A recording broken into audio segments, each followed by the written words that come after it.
You will hear a conversation between a receptionist at Riverside Sports Center and a man who wants to become a new member. First, you have some time to look at questions 1 to 10.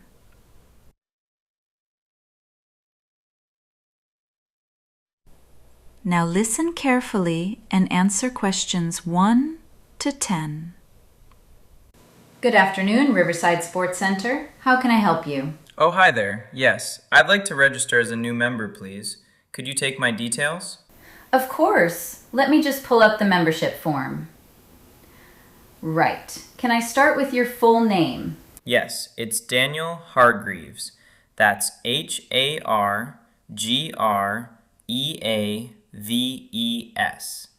Hargreaves. Got that. Thank you. And your date of birth, Mr. Hargreaves? It's the 14th of March, 1989. Lovely. And what's your current home address? It's Flat 7, 22 Elm Court. That's in the Northfield area. Northfield. Lovely. And the postcode? It's NF4. Sorry, no. It's NF62BT. NF62BT. No problem. And a contact phone number? Sure. My mobile is 077-12-483-920. Perfect. Now, in terms of membership, we have standard, premium, and family options. Which one were you thinking? The premium sounds good, actually. But it's just me, so I think the standard will do fine. Yes, standard, please. Standard. No problem at all. That's £35 a month. And would you prefer to pay monthly or annually? Monthly for now, please.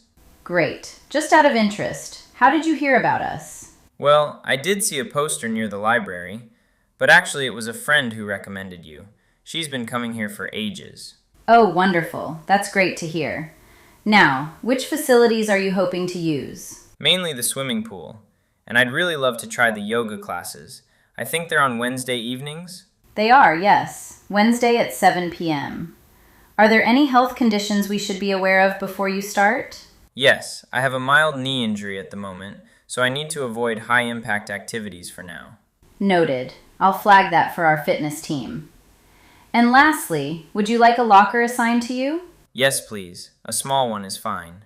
I'll put you down for locker number 43. That's on the ground floor. Your membership card and welcome pack will arrive by post within 5 working days. That's brilliant. Thank you so much. You're very welcome. We look forward to seeing you at Riverside.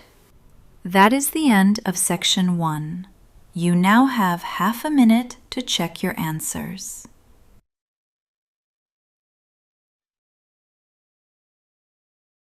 You will hear a tour guide giving an introductory talk at Greenwood Urban Farm. First, you have some time to look at questions 11 to 20. Now listen carefully and answer questions 11 to 20. Good morning, everyone, and welcome to Greenwood Urban Farm. My name is Priya, and I'll be your guide today. Greenwood was founded in 2009, though some of our older brochures mistakenly say 2007, and it has been operating continuously ever since. The farm covers approximately 4 hectares in total. We often get asked if it's 6 hectares because that includes the surrounding parkland, but the farm itself is 4. Now, the farm has 3 main goals. The first is food production. We grow and sell fresh vegetables to local restaurants. Some people think our main goal is profit, but actually our primary aim is education, teaching the local community about sustainable growing.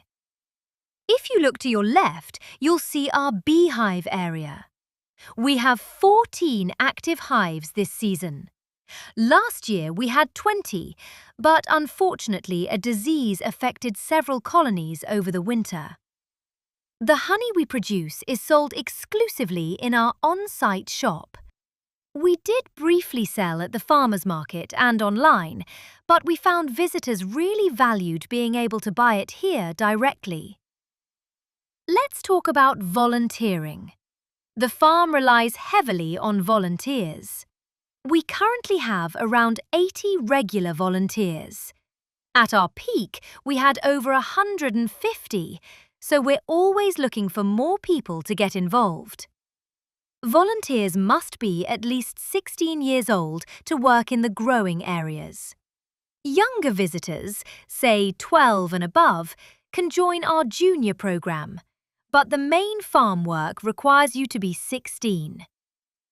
Now, one thing that surprises many visitors, our cafe. People assume it's open 7 days a week, but it's actually closed on Mondays for a deep clean and restocking. So we're open Tuesday through Sunday. Our most popular workshop is the composting masterclass. The bread making class also gets very good feedback, and the seed saving workshop is lovely too. But composting consistently gets the highest bookings. Finally, if you'd like to make a donation to the farm, the best way is through our website. We used to accept cash donations at the entrance and by post, but the website is now our preferred and most efficient method. Right, shall we begin the tour? Follow me this way, please. That is the end of Section 2. You now have half a minute to check your answers. You will hear 2 university students discussing a research project with their tutor. First, you have some time to look at questions 21 to 25. Now listen carefully and answer questions 21 to 25. So, how is your library survey project progressing? It's going quite well now, although we had to make a few changes along the way. What kind of changes? Originally, we planned to investigate transport problems around campus, but eventually, we decided to focus on improving library services instead. That sounds more manageable. Yes, and students seemed much more interested in discussing that topic. Where did you carry out the survey? At first, we tried interviewing people near the student center, but not many students wanted to stop and answer questions. So you changed locations? Exactly. We moved to the main library entrance and participation improved immediately. Good decision. We also faced another problem during interviews. What was that? There was a lot of background noise from nearby construction work, so some recordings weren't very clear. That can definitely affect data quality. Still, we managed to collect enough useful responses. Excellent. What did students say they preferred? Excellent. What did students say they preferred? That's interesting. We're now preparing our presentation slides. I'd suggest adding more statistics to support your conclusions. Okay, we can do that. Now look at questions 26 to 30. Now listen carefully and answer questions 26 to 30. When did you collect most of your survey responses? Mostly during the lunch break, because the library was busiest then. And how long did the interviews usually last? Around 10 minutes each. That's reasonable. We're still working on the introduction section, though. At the moment, it sounds slightly uncertain. Right, we'll improve that before the final presentation. Try to make it sound more confident. Right, we'll improve that before the final presentation. Also, the presentation room has recently installed new audio equipment, so your recordings should sound much clearer.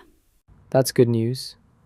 Finally, don't forget that all presentation slides must be submitted by Thursday evening. Thanks for reminding us. No problem. That is the end of Section 3. You now have half a minute to check your answers.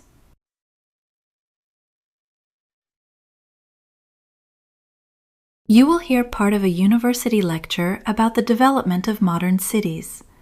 First, You have some time to look at questions 31 to 35. Now listen carefully and answer questions 31 to 35. Today, we'll examine how cities have evolved over time and why urban development remains one of the most significant global challenges of the 21st century. Historically, most early cities were established near reliable water sources such as rivers, lakes, or coastal regions. Access to water supported agriculture, transportation, and trade, allowing populations to expand rapidly. However, as cities grew larger, urban expansion created several unexpected social problems. One issue researchers frequently discuss today is the increasing isolation experienced by residents living in densely populated areas. Although millions of people may live close together physically, social interaction often becomes weaker. Another challenge involves public transport systems. In many countries, these systems fail to keep pace with population growth because governments are often too slow to invest in necessary infrastructure improvements. Researchers have also made some surprising discoveries regarding energy consumption in modern cities. Despite rapid technological advancement, energy use in many urban areas has remained relatively stable rather than declining significantly, as experts originally predicted. As a result, urban planners increasingly argue that future cities should prioritize environmental balance instead of focusing mainly on economic expansion or luxury development projects. Now look at questions 36 to 40. Now listen carefully and answer questions 36 to 40. It is important to remember that ancient cities frequently developed beside major trade routes. These routes connected communities and encouraged economic growth across entire regions. Today, urban planners are attempting to reduce pollution levels through a variety of sustainable design strategies. For example, some modern buildings now include green roofs covered with vegetation. These structures can improve temperature control inside buildings while also reducing rainwater runoff. The speaker then references Singapore, which many researchers consider an excellent example of successful urban planning because of its integration of green spaces and efficient transport systems. Finally, experts predict that future cities will rely heavily on smart technology. Artificial intelligence, automated traffic management, and data-driven infrastructure are expected to play increasingly central roles in urban life over the coming decades. That is the end of section 4. You now have 1 minute to check your answers.